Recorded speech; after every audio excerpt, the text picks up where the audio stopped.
Espanhol, acusado de matar a mulher em Vitória, apresenta nova versão para o crime. A alegação dos advogados de defesa é que a mulher tirou a própria vida. Ressaca do mar assusta o capixaba. Em Vila Velha, a água chegou ao calçadão. Criminoso apanha de populares. Os policiais acreditam que se não tivessem chegado, o acusado seria morto. Ele invadiu o coletivo e ameaçou passageiros. O comparsa conseguiu fugir. Amigos morrem em acidente grave no norte do estado. O condutor perdeu o controle do carro e bateu numa árvore. Homem esfaqueia jovem porque a vítima se recusou a dançar com ele. Agora é lei. Todos os assentos de ônibus passam a ser preferenciais em Vitória. E onde havia um lixão, nasceu um jardim. Moradores de Cariacica se uniram para transformar um problema em projeto comunitário. A gente volta em 1 minuto.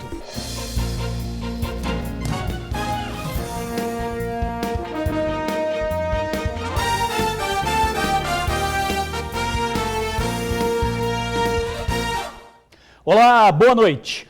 O espanhol acusado de matar a mulher em maio do ano passado em Vitória mudou a versão da história. A alegação agora é que a vítima tirou a própria vida. Quase um ano após a morte da manicure, uma reviravolta e tanto. Os advogados do espanhol Jesus Figon, de 64 anos, mudaram completamente a linha de defesa, já na primeira audiência do caso. Agora eles afirmam que a vítima tirou a própria vida. O delegado que acompanhou o caso desde que o suspeito se entregou à polícia e confessou o crime não acredita nessa versão. À época dos fatos, quando nós apuramos os fatos no inquérito policial, nós ouvimos várias pessoas, várias testemunhas, interrogamos o espanhol dentro dos preceitos legais, com uma tradutora, e ele narrou exatamente toda a dinâmica do que ocorreu antes, durante e depois do crime. E esse interrogatório dele foi corroborado com provas de filmagens antes e depois. O crime aconteceu em maio do ano passado. A manicure Rosemary Justino Lopes, de 50 anos, foi assassinada a facadas na cobertura onde morava em Jardim Camburi, Vitória. Na época, Jesus Figon, marido da vítima há 30 anos, alegou legítima defesa. Em depoimentos iniciais, o espanhol afirmou que o crime aconteceu após uma noite de muitas confusões entre ele e a vítima. Disse ainda que Rosemary tinha problemas com álcool e que por diversas vezes tentou tirar a própria vida.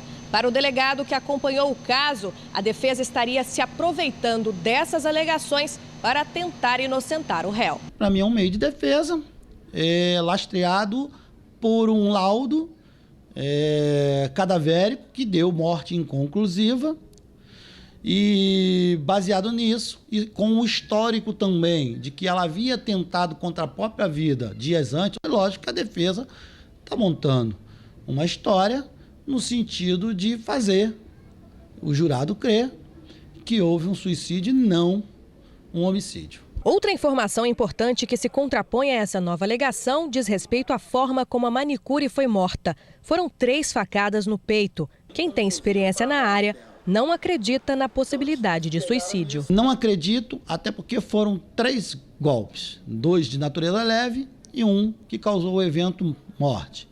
Em determinadas áreas do corpo, quando a pessoa quer suicidar, como o pulso, o pescoço, esse evento realmente acontece. Isso ocorre no pulso, no pescoço, com facilidade. Agora, no peito, eu acho um pouco estranho e um pouco difícil. Hoje a ressaca do mar assustou quem frequenta as praias de Vila Velha. A repórter Tainá Lopes tem as informações. Ondas agitadas assustaram banhistas. Chegaram a invadir parte da areia onde ficam as cadeiras de praia. Quase chegaram ao calçadão. O pessoal avisou que já estava bem perigoso, que não era nem para molhar o pé, não. Falou que era para a gente poder ficar de olho, porque ele está bem agitado. À noite, o mar parecia ter recuado, mas em certos momentos, a onda forte voltava a amedrontar quem brincava na areia da praia e quem trabalhava também. Por pouco, ela não alcançou a nossa equipe. A ressaca é parte de um fenômeno chamado maré de Cisígia. As informações são do Climatempo. E para os próximos dias, a gente pode esperar o mar agitado. O fenômeno acontece quando Sol e Lua estão alinhados em relação à Terra. A atração da gravidade entre os dois astros se somam, o que aumenta a amplitude das marés. Apesar do fenômeno ocorrer durante todos os meses, o fato de estarmos na lua cheia favorece ainda mais a formação das grandes ondas. Bonita lua, né? Tem que tomar cuidado. Começa a valer amanhã a lei que torna todos os assentos de ônibus em preferenciais aqui em Vitória. O amarelo indica que os assentos são preferenciais, destinados a idosos, deficientes, gestantes ou pessoas com crianças de colo. As pessoas precisam se conscientizar melhor, né? Adultos precisam levantar para um idoso. Muitas vezes você vê um idoso com muito peso na mão e está em pé, entendeu? E mesmo no lugar que não é preferencial, às vezes as pessoas não levantam. E é muito legal. A estudante ainda se levanta quando alguém preferencial embarca no coletivo. Mas o Claudecir, que é deficiente físico, conta que a maioria finge nem ver para não dar o lugar. Todo dia isso acontece. Às vezes a maioria não levanta, não. E é pessoas que sentam aqui na frente, a maioria. E novo. A partir desta sexta-feira, não só os amarelinhos, mas todos os assentos do coletivo passam a ser preferenciais. A decisão é parte de uma lei municipal. Atualmente, 55 linhas atendem o município de Vitória. A lei não vai ter fiscal ou aplicar multa em quem não ceder o lugar. O objetivo é provocar uma mudança positiva no comportamento dos capixabas. Essa lei ela é um convite, né, à gentileza, um convite ao respeito, aquela boa e velha educação, resgate a isso, né, as pessoas com prioridades, né? E essa lei ela passa a vigorar a partir do dia 22 de abril, né, dentro dos ônibus, onde todos os assentos passam a ser de pessoas com prioridades. Eliarla, que hoje carrega a filha nos braços, conta que quando ainda estava grávida, passou aperto com gente mal educada. Para ela, mais do que cumprir lei, quem cede lugar a um passageiro preferencial coloca em prática bons exemplos. Eu acho bom, nem só para a gente com o neném no colo, mas também para os idosos que eles não respeitam. Muitos fingem que estão dormindo e a gente sente aquela dificuldade com os idosos, tá entendendo? Eu acho muito bom. Já tinha passado da hora, né?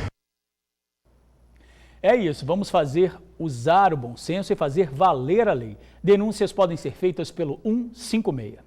Assaltante de ônibus é espancado pela população.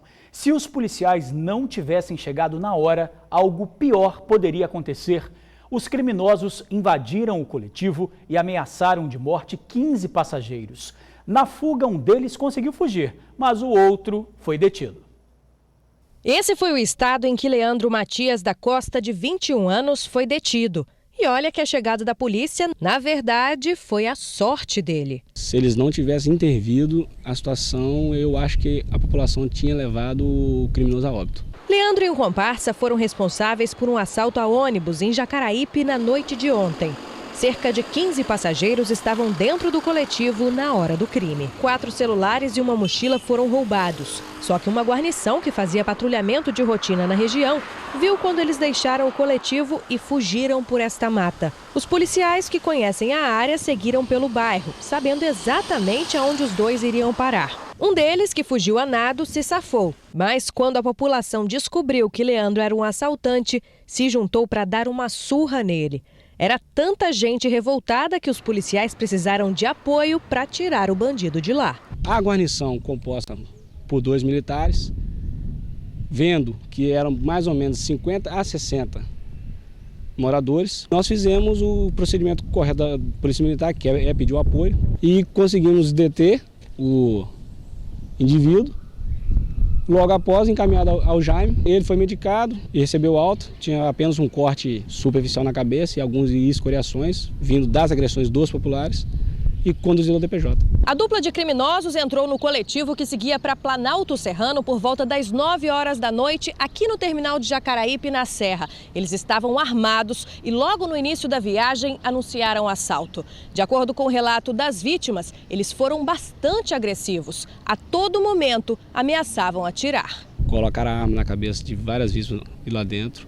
No momento fui informado lá no DPJ por uma delas, que haveriam de 15 a 11 vítimas dentro do ônibus, onde várias foram obrigadas a abaixar a cabeça e não olhar para o rosto deles. Estavam bastante assustadas. Uma cena bastante comum e que não dá sossego a quem precisa andar de ônibus. Muita violência, muitos assaltos, com frequência. Faz medo, né? Dá medo, muito medo. Na rua, o cidadão sabe bem a diferença entre o certo e o errado, mas a população está procurando fazer justiça com suas próprias mãos, né? A gente sabe que não é certo, mas assim, não está tendo para onde correr. A polícia garante que está nas ruas e faz o possível para evitar esse tipo de situação. A lei é fraca, então a população ela está enxergando o quê? Nós temos que fazer justiça pelas próprias mãos. O que não é o correto, a Polícia Militar não incentiva. Só que conter 60 moradores revoltados, até que se contenha, podemos presenciar daqui uns dias um ladrão vir a óbito com essas agressões. O bandido foi encaminhado para o centro de triagem de Viana. Confusão em Forró quase termina em tragédia. Uma jovem de 21 anos estava no bar com o marido. Um homem apareceu e deu em cima dela, inclusive a chamou para dançar. A jovem se recusou e acabou esfaqueada. Adilson Nascimento, de 51 anos, até tentou fugir. Entrou num Transcol com esta mala cheia de roupa e a faca usada no crime. Mas o motorista de ônibus desconfiou. Viu que Adilson estava todo sujo de sangue e piscou o farol para a polícia. E a gente parou, né, para ver o que o motorista queria, e o mesmo informou aí que tinha um passageiro aí sangrando dentro do ônibus, né? Aí a gente entrou no coletivo, pediu que ele se retirasse, né? Aí abordou ele e nisso aí foi encontrada a faca com ele. E o mesmo confessou que tinha esfaqueado a mulher, né? Adilson foi preso e levado para a 4ª Delegacia Regional de Cariacica. Ele deu entrevista e aparentava estar com sinais de embriaguez ainda. Disse que esfaqueou a mulher mesmo. Fez isso porque ela se recusou a dançar com ele. Eu não sou acostumado em forró, não. Foi a primeira vez que aconteceu isso aí. O senhor já conhecia essa mulher? Não, nunca vi na minha vida. Primeira vez que eu vi. E o que o senhor estava fazendo com uma faca? Eu estava para me defender. Tá arrependido, não? Eu não. Eu conversei com o marido da dona de casa de 21 anos que foi esfaqueada. Ele contou tudo o que aconteceu. O casal estava num bar no bairro Bubu, aqui em Cariacica. Foi lá para encontrar uns amigos e dançar. É que nesse bar tem música ao vivo. O Adilson apareceu pouco depois da meia-noite e foi várias vezes até a mesa do casal. Ficou dando em cima da dona de casa, falou que queria dançar com ela, as cantadas sempre na frente do marido da mulher. Nisso que o casal já estava quase indo embora, o Adilson se jogou na frente da mulher e ela o empurrou. Ele chegou a ser expulso do bar. Depois dessa confusão toda, o casal foi embora. E no caminho de volta para casa foi surpreendido pelo Adilson com uma faca na mão. Ele desferiu 2 golpes na jovem, um no rosto e outro na barriga. Ele estava meio embriagado, né? Disse que nunca viu a mulher e ela parece que deu um fora nele e ele não gostou da situação e cometeu esse ato aí. A vítima foi socorrida e levada para o hospital. O marido disse para a polícia que nunca tinha visto esse homem. O desentendimento foi do nada mesmo, por causa do fora que o Adilson levou. Para se vingar, ele buscou a faca e armou uma cilada para o casal. O acusado foi autuado por tentativa de homicídio e está detido.